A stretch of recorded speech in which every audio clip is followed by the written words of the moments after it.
20절 21절 1장 20절 21절을 보면 먼저 알 것은 성경의 모든 예언은 사사로이 풀 것이 아니니 예언은 언제든지 사람의 뜻으로 낸 것이 아니요 오직 성령의 감동하심을 받은 사람들이 하나님께 받아 말한 것임이라 그랬습니다. 하나님의 성령의 감동을 받아서 그렇게 기록된 것이 성경입니다. 그러니까 성경은 절대로 사람의 말이 아니고 하나님의 말씀인 거지요. 이런 하나님의 말씀 중에는 분명히 우리가 이해하는데 어려운 부분도 많이 있어요. 그런 부분을 사사로이 풀다 보면 잘못된 해석이 되고 성경을 잘못 이해하면 잘못된 길로 가게 되는 거지요. 그렇게 되면 멸망의 길로 가게 됩니다. 자, 그래서 여러분, 하나님께서는 말씀을 기록할 때도 하나님이 성령의 감동을 받은 사람들을 선택하셔서 그들에게 말씀을 기록할 수 있게 해주셨듯이 이제 말씀을 해석할 때도 하나님이 세우신 일꾼들에게 이 말씀을 해석할 수 있는 길로 인도해 주십니다. 이것을 위해서는 하나님이 목회자들을 선택하시고 오랫동안 그들을 훈련해 가지고 말씀을 해석할 수 있는 훈련을 받은 사람들이 조심스럽게 성경을 해석할 때 여러분 바른 길로 해석하게 되어질 줄 믿습니다. 자, 그런데 2장으로 가면 이제 거짓 선지자, 거짓 교사들이 나오게 돼요. 거짓 선지자는 뭡니까? 하나님이 성령을 통해서 감동하심으로 주신 말씀을 받지 아니하고 자기 속에서 생각한 말을 가지고 마치 그것이 하나님이 주신 말씀인 것처럼 선포하는 사람들, 이런 사람들이 거짓 선지자거든요. 구약시대에 이런 거짓 선지자들이 있어가지고 왕을 속이고 백성을 속여서 전혀 다른 길로 가게 만들었죠. 결국은 멸망했습니다. 여러분, 구약시대에 북쪽 이스라엘이나 남쪽 유다가 멸망한 이유가 뭘까요? 이런 거짓 선지자들이 자꾸 거짓말로 백성들을 속였기 때문에 그렇고요. 왕과 백성들이 거기에 미혹을 당해서 그게 옳은가 보다 그러면서 따라가니까 결국은 나라가 망하는 꼴이 되어진 거예요. 대표적으로 여러분, 예레미야 시대가 그런 거짓 선지자들이 가장 많이 활동하던 때입니다. 그런 가운데에서 하나님은 참 선지자 예레미야를 세우고 그 백성을 깨우치려고 부단히 예레미야에게 말씀을 주시고 그 예레미야가 하나님께 받은 말씀을 목숨을 걸고 선포하게 하셨어요.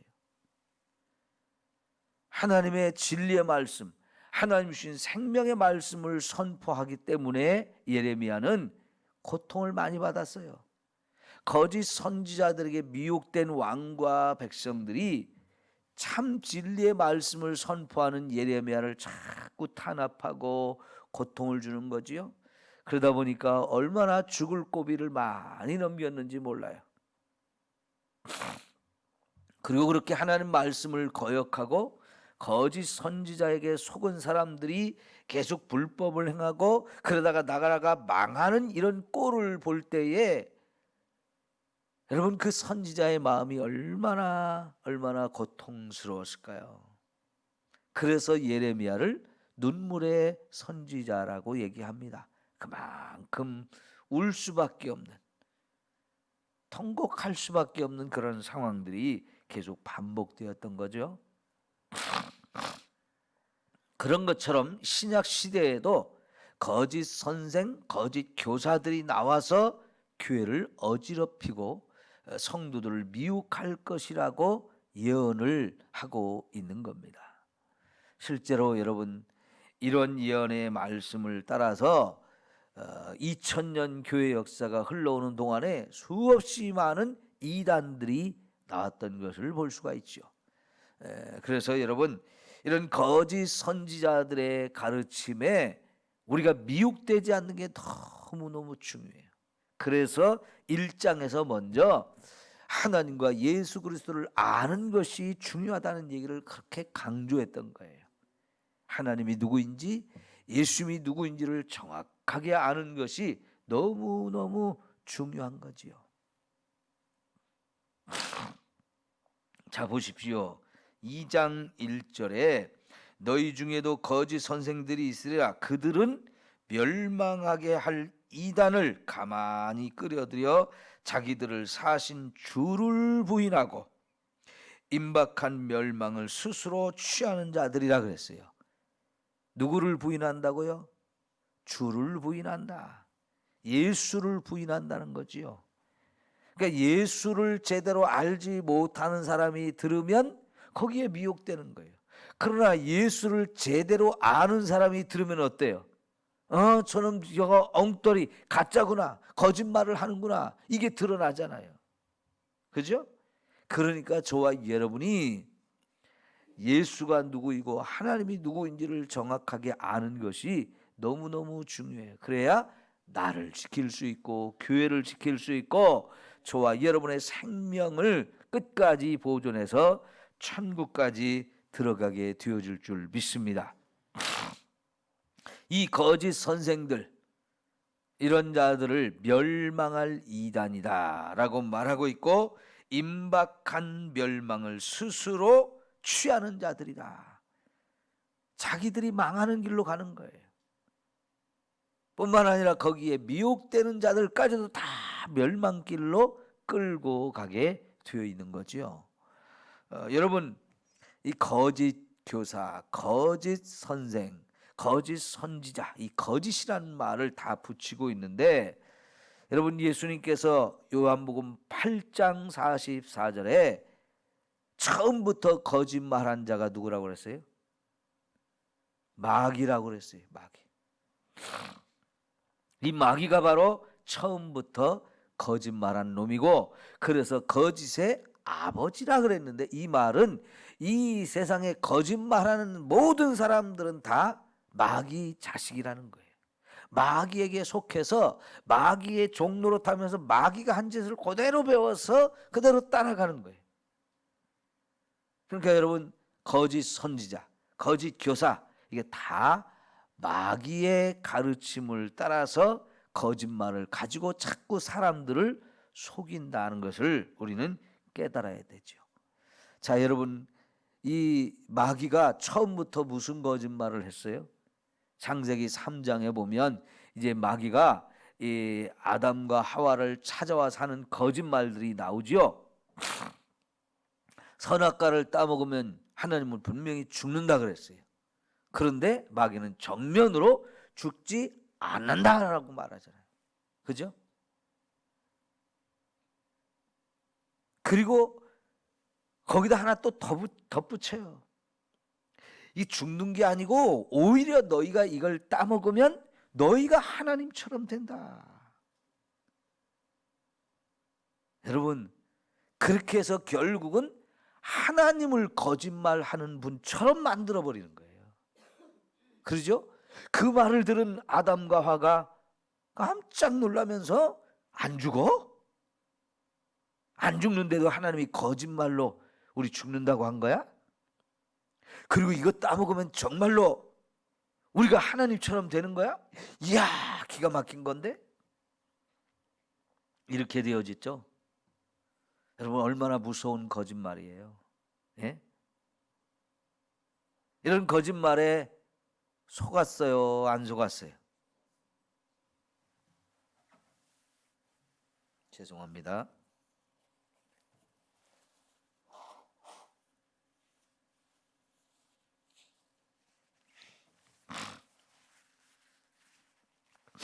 엉터리 거짓말인데도 사람은 우리의 첫 번째 조상부터 잘 속아 넘어가는 존재예요.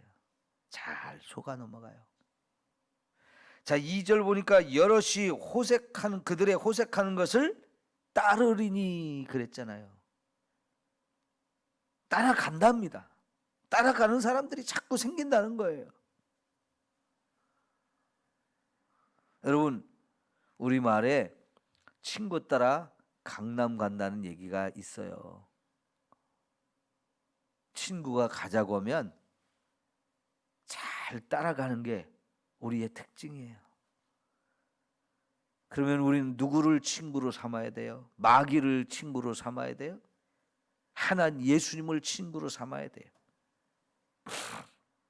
예수님께서 나는 너희의 친구다라는 말씀도 하셨어요. 우리의 친구가 되어주려고 오신 분이 예수님이에요. 마귀를 친구로 삼으면 그 마귀 따라서 진짜 멸망의 길로 가는 거지만 저와 여러분이 예수님을 따라가야 그 길이 생명의 길이죠. 내가 곧 길이요 진리요 생명이니 나로 말미암지 않고는 아버지께로 올 자가 없느니라 그러셨어요. 자, 여러분, 그래서 저와 여러분은 예수님을 제대로 알고 예수님을 진짜 친구로 삼고 예수님 따라서 매일매일을 한 걸음 한 걸음 동행하는 저와 여러분이 되어지기를 축원합니다. 자, 2절에 그들은 호색하는 자들이다 그랬어요. 이 호색이 뭐예요?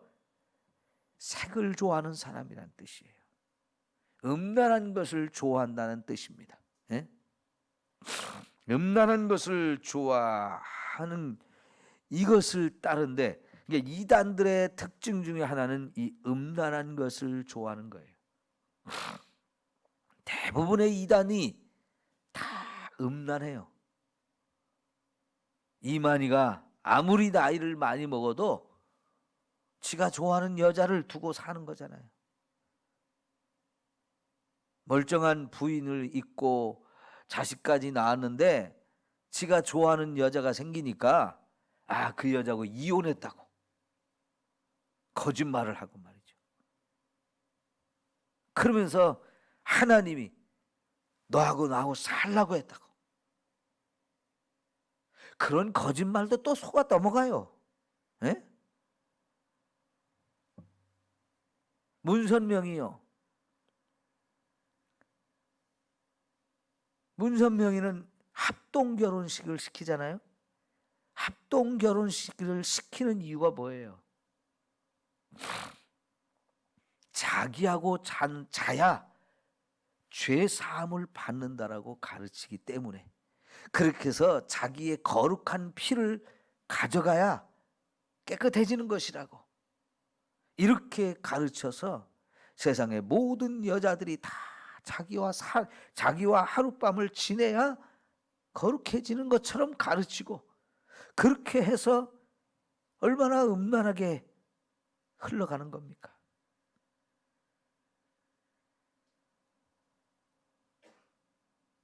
JMS라고 하는 정명석은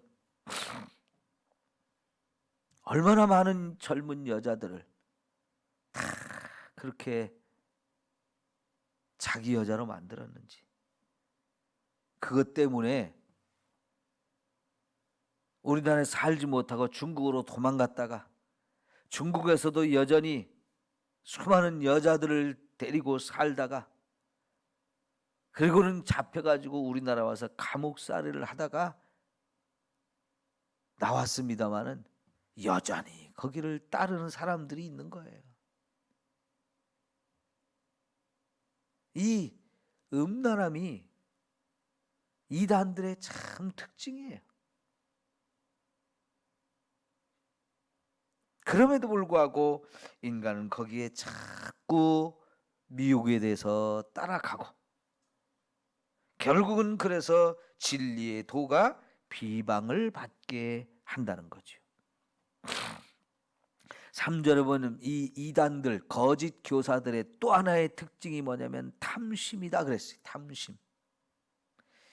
그들의 탐심으로서 지어낸 말을 가지고 너희로 이득을 삼으니 그들의 심판은 옛적부터 지체하지 아니하며 그들의 멸망은 잠들지 아니하느니라. 이 이단들의 큰 특징이 거짓말, 그 다음에 호색, 그리고 탐심.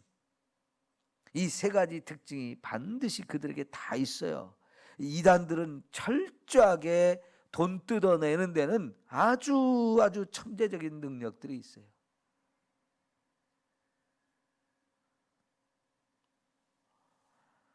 돈 욕심이 있는 사람들이 또 이런 데 잘 빠져요. 예? 돈 욕심이 있어가지고 막 돈, 예? 아등바등 끌어안으려고 쥐어 자꾸만 움치어 쥐려고만 하는 사람들이 오히려 또 이런 이단에 빠져가지고 다 뺏기는 거예요. 다 뺏겨. 이 거짓 교사들을 그래서 사꾼목자라는 말씀을 하시기도 하는 것은 돈 때문에 일하는 거예요. 돈이 안 나오면 그들이 이런 짓을 하지 않아요.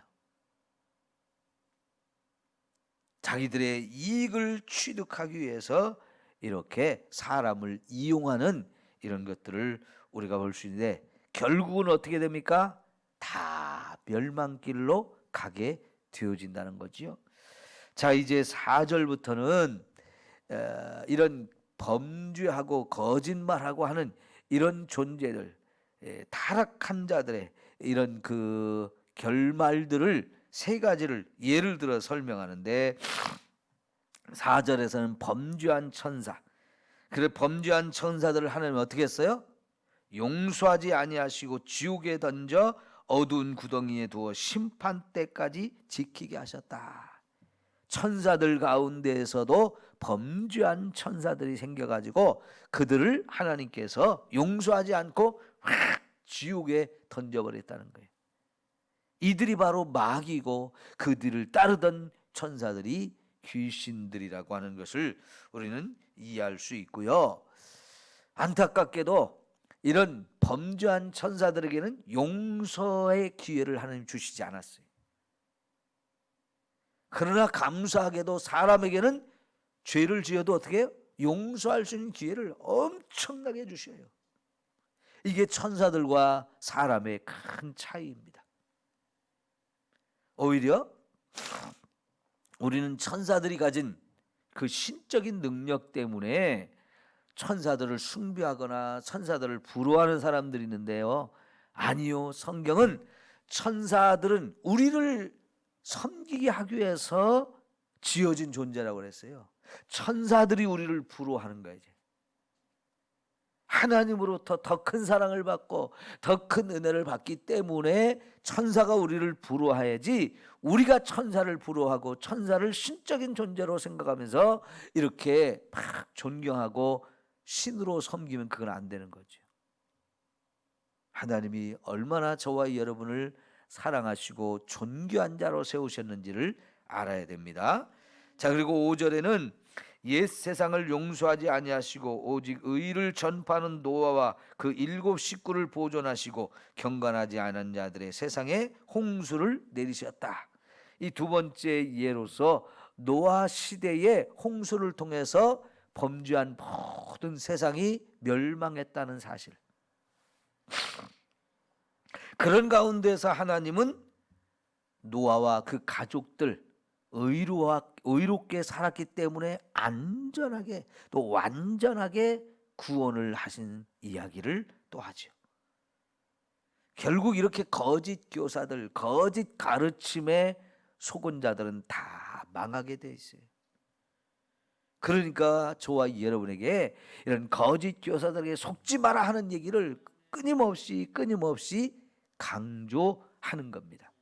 세 번째가 또 뭡니까? 소돔과 고모라 성을 예를 들어서 설명하는데, 하나님께서 멸망하기로 정하여 재가 되게 하신 후에 되게 하사 후세에 경건하지 아니한 자들에게 본을 삼으셨으며 그랬는데, 이 소돔과 고모라 성이 왜 멸망을 했습니까? 7절에 보니까 무법한 자들의 음란한 행실로 말미암아 고통을 당하는 의로운 롯을 건지셨으니 그랬어요. 그 소돔과 고모라 성의 죄가 뭐라고요? 음란한 행실이다. 이 음란함 때문에 결국은 망했다고 하는 건데요. 롯은 어땠습니까? 그런 성에 살면서도 음란하게 살지는 않았다는 거죠. 음란하게 살지 않다 보니까 그가 그 성에 살면서 어땠어요? 괴로움을 당하는 거예요. 사실 그래서요, 아브라함과 롯이 어느 쪽에 살 것인가, 우리 좀 이렇게 가진 것이 많아서 양떼를 먹이고 살리는데 좀 힘드니까 좀 떨어져서 살자 할 때 롯이 선택한 곳이 소돔과 고모라였다고 그랬어요. 그렇다면 여러분, 롯이 다른 데서도 살 수 있었거든요. 얼마든지 다른 곳을 찾아가서 살 수 있었는데도 불구하고 그 소돔과 고모라 성에서 괴로움을 당하면서도 심적으로 부담스러우면서도 거기 살았던 것이 어리석은 거예요. 죄악의 도시는 빨리 떠나야 돼요. 죄악의 자리는 떠나야 돼요. 누구처럼? 요셉처럼. 보디발의 아내가 그렇게 하룻밤 자자고 유혹하는 가운데도 그걸 과감하게 뿌리치고 거기를 뛰쳐나오는 이런 모습으로 우리가 살아야 거룩함을 유지할 수 있어요. 이 음란한 세상에 우리가 물들지 않고 그런 세상에서 나를 지킬 수 있어요.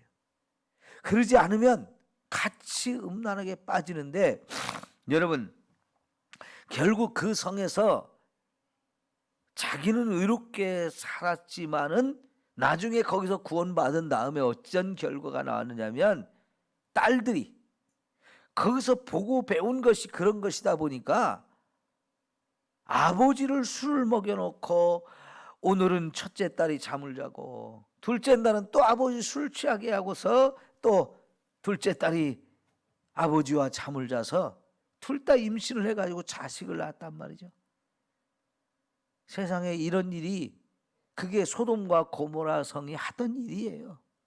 거기서 보고 배운 게 그런 거예요. 맹자의 어머니는 자식을 제대로 교육시키기 위해서 3번을 이사했다고 그러죠. 롯은 그러지 못했어요. 하나님이 구원해 주셨지만 이렇게 엉뚱한 길로 갔는데요.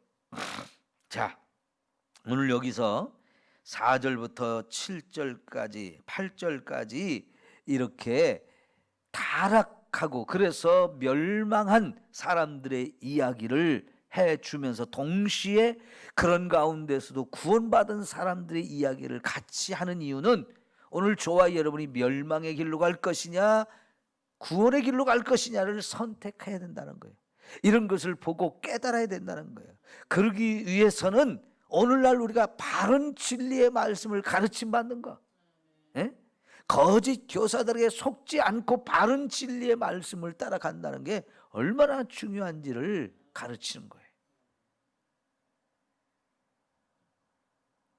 여러분, 그러기 위해서 저와 여러분이 하나님을 제대로 알고 예수님을 제대로 알 수 있는 이런 믿음 위에 서야 합니다. 그래서 부지런히 말씀 읽고 부지런히 말씀 배우고 그리고 부지런히 하나님의 은혜를 구해서 하나님 만나고 싶어요, 하나님 알고 싶어요 하면서 하나님 나 좀 만나주세요, 나 좀 찾아와 주세요, 자꾸 이렇게 해서 여러분이 하나님과의 깊은 교제와 만남을 통해서 하나님을 경험적으로 알 수 있도록 자꾸 깨어서 하나님께 더욱 다가가고 은혜를 구하는 저와 여러분 되기를 축원합니다. 기도합시다.